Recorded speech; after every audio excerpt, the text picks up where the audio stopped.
இந்தியாவுக்கே இடஒதுக்கீடு சம்பந்தமான அரசியல் சட்டத்தை திருத்துறதுக்காக போராட்டம் நடத்தினவர் யாரு?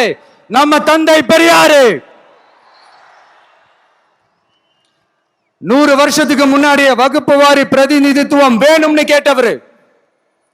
அன்னைக்கும் சரி இன்னைக்கும் சரி ஒரு ஆச்சரியத்தோட பார்க்கக்கூடிய ஒரு மனிதர், நம்மளுடைய கொள்கை தலைவர். அப்ப அண்ணாவும் எம்ஜிஆரும் யாரு? பெரியார் அவர்கள் கிட்ட இருந்து எங்களுக்கு தேவையான கொள்கைகளை எடுத்துக்கிட்டோம். அவரை ஃபாலோ பண்ற, அவரை வழிகாட்டி ஏத்துக்கிட்ட அண்ணா அவர்கள் கிட்ட இருந்தோம், எம்ஜிஆர் அவர்கள் கிட்ட இருந்தோம் தேர்தல் அணுகுமுறையை எடுத்துக்கிட்டோம். அண்ணாவும் எம்ஜிஆரும் தமிழ்நாட்டோட சொத்து. அவங்கள பயன்படுத்துறத பத்தி யாரும் இங்க கம்ப்ளைண்ட்லாம் பண்ண முடியாது. அண்ணா எங்களோடது, எம்ஜிஆர் என்னோடது, எங்களோடது, நீங்களாம் எடுத்துக்க கூடாது அப்படின்லாம் யாரும் இங்க அழுதுட்டு இருக்க முடியாது, சொல்லிவிட்டேன்.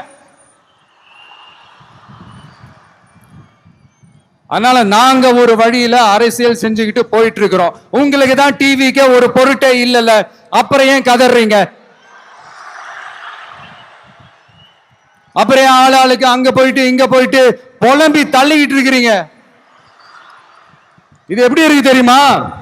எனக்கு பயம் இல்ல, எனக்கு பயம் இல்ல அப்படின்னு சத்தமா சவுண்ட் விட்டுக்கிட்டே சத்தமா பாட்டு பாடிக்கிட்டே இந்த நடுங்கிக்கிட்டே சின்ன பசங்க நடந்து போவாங்க, அந்த மாதிரி இருக்கு. முதல்ல மண்டையில இருக்கிற கொண்டைய மறைங்க சார்.